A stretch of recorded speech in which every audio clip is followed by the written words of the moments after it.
Good afternoon, good day, good evening, whatever you want to say, good, whatever it is. What am I going to talk to you about today? I'm talking to you about my 2016 presidential campaign. First thing, all you people who want me to go and join these different pages, these different groups, I can't do that. But you can. You can bring me to each of those locations. Tell the people of me. Let them see the videos. Let them see what I'm saying. Let them listen. When you say, JD, go to this page or go to that page on Facebook, or Lincoln, you should be here, or you should go here, or on Diggs or Pix or Pixie or whatever, on all those, on Google, you all need to bring me there because your word is the word that matters. Now, what's the campaign like that I'm going to run in 2016? It's not like anything else you have ever seen in your lifetime. That I can promise you. It's going to be about tomorrow. It's going to be about our future. It's not going to be about what they did or who did that or who did what. Maybe on debates it may be that way because that's the way they run the debates. But no. It's about our future. Yours and mine and the American people. It's about the future of our Constitution and where it shall stand within our government and what the supreme law of the land means, supreme law of the land. Think about this when I become president in 2017. I'm neither Democrat nor Republican or any other political party for a matter of fact. How are they going to line up? It'll be a little bit tough, isn't it? A whole new, different approach they're going to have to use. That's just the beginning. When I get through with my first State of the Union message, they're going to know it's going to be a different Congress. They're going to know this Congress is going to have to work for its money. It's not getting a free ride no more. Now, a lot of you say, well, how can you do that? And I'm just telling you, it's not me. It's us. We together, we shall fix our nation. That is our goal. That is what we want to do. We want to make sure that the people who sit in our Congress know they're sitting there to serve the American people. Not a political party, not a special interest, but all of us, each and every single one of us. Not the President of the United States, which will be me naturally, but you all, just as much. That you all will be just as important and just as powerful as I when I'm standing before them. Because when I stand before them, it may be my body, but it's us together. There's a lot of things wrong with our government. There always is. He makes promises, and then when it gets a little rough, they say, oh, we can't keep it for some reason or other. Well, that's not going to happen. And too many times you got presidents up there who say, well, this guy did that, or that guy did this, or this guy. That's not going to happen either. This is our problem. We, as a nation, shall fix it. That is what's going to happen. Congress, this is a way it can be fixed. That doesn't mean that Congress, you have to do it that way, but it does mean we're going to give you a direction. Now, go for it.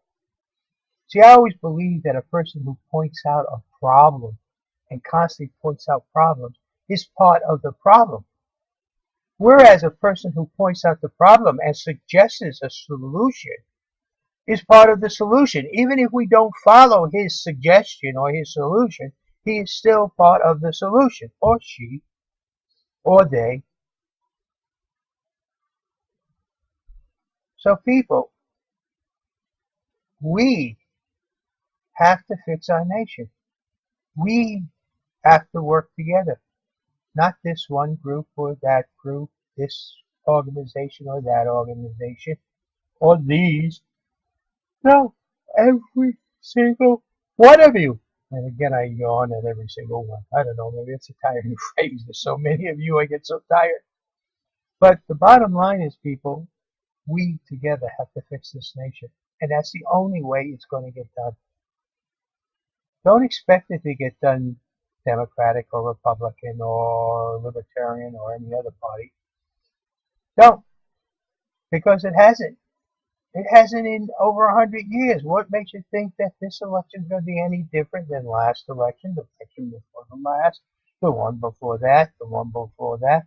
How many will go before we get 1960? And we go all the way up to Kennedy's and Nixon's. And yet, the things that Kennedy and Nixon debated are still on the board. What have our Congress been doing in almost 60 years? Have they really been helping and making your life easier? Have they really been keeping the promises made to you by the Constitution? Yeah, this book here, the Constitution of the United States. Let's see, go this way, no, go there. Oh, there it is. See, the Constitution of the United States and the Declaration of Independence. That actually comes from Heritage. They'll send you a free copy. But people, understand, it's not going to be me. It's not going to be you, or you, or you. It's going to be us, together, as a people, as a nation, as a country. And we'll see to it that the Constitution of the United States of America remains the supreme law of the land. No matter what a president says, no matter what Congress says, and especially the Supreme Court, they're going to have to read it and understand it before they make any judgments. They're supposed to make sure that everything goes along in accordance with the Constitution as it is written. Not the way they like it to be written, but as it is written. So people, I'm not asking you to vote for me because I got off the wall head ideas on Paul. No, I'm asking you to look at the videos I make. Listen to them. If you agree, fine. If you disagree, let's talk. Let's find out, well, do we disagree or don't we? We might end up disagreeing and really, actuality, agree on everything. Who knows?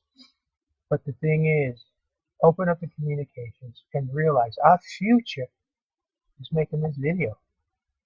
Our future is about this video. Our nation can be strong, can be united, can be one of such greatness. I mean, I heard in the news a girl who wanted to go to Syria to join the fighters is thrown in jail for 4 years. Why? What crime did she commit? She leaves, go to Syria. I can see them saying, okay, you can't come back. But what do they think she's going to find in Syria with those fighters? They're going to say, hey, you're a female, you're a woman. You don't fight. You're going to be married to this guy or married to that guy. She's going to get a little shocked by the way the rest of the world is. It's not like the United States. So, why are people be thrown in jail because they got an idea they want to go fight with ISIS? They want to learn how to be a terrorist, well, let them go. Just don't let them back in. Don't throw them in jail. Bottom line is, that's not us. We're not that kind of people. We are forgetting who we are. Can't do that. We have to remember who we are and go from there. Now, I don't disagree. That kid who blew off that thing in Boston, giving him the death penalty is too easy. He should sit on one of those pressure cookers and set that off. But that's me. I do a lot worse than that. So, whereas That girl who wants to go fight in Syria, she's done nothing wrong yet. Why is she in jail for 4 years? Because she expressed an idea that she'd like to go see the world as it really is and get a shock in her life. It doesn't work that easy. She's going to find out what second-class female is. Matter of fact, below that. So people, I want you all to understand, I'm not here to say, vote for JD. I'm here to say, listen to me, support me if you agree with me, let's talk about it if you don't, and let's get this country back on the right path. We can do it. When you vote JD and put me on the ballot, which is going to cost you money now, because the way the government's set up, but when you put me on the ballot, you can either select my name or write in JD. Either or will be good, because either or will be me, and they won't be able to deny it. So people, here's what I'm saying. This is me. You are you. Together, we can look forward and go on and fix our nation. Or you can go on the same old political train ride, circle that they are on, round and round, doing the exact same thing over and over again and getting absolutely nowhere. On a different path, different direction. And we have one thing in our favor they don't have. Our policies will come from the Constitution of the United States of America, not from a political party like those that are running around in Washington, D.C. right now. People, it's up to you. And I do mean when I say every day at dinner, I will pray to God and ask, do I deserve this dinner? Did I make people's life in this country just a little bit better? Just a little, just help them out. And with the grace of God, we, as a nation who trust in God, shall be guided, we hope by God, but through us, each of us, for this shall be. And don't worry about separation of church and state. I believe in that so strongly you have no idea. After all, most people don't even know who said it originally. And that was Jesus when he held up that coin and said, render unto Caesar what is Caesar's, and render unto God what is God's. That's also separation of Caesar from God. Church, state shall be separate. As the Constitution says, Congress shall make no laws or interfere with the free exercise of. And that's the way it shall be. Period. Thank you all for your time. This is JD. And with the grace of God and the blessings that we need right now, I say good night. So you all have a good day.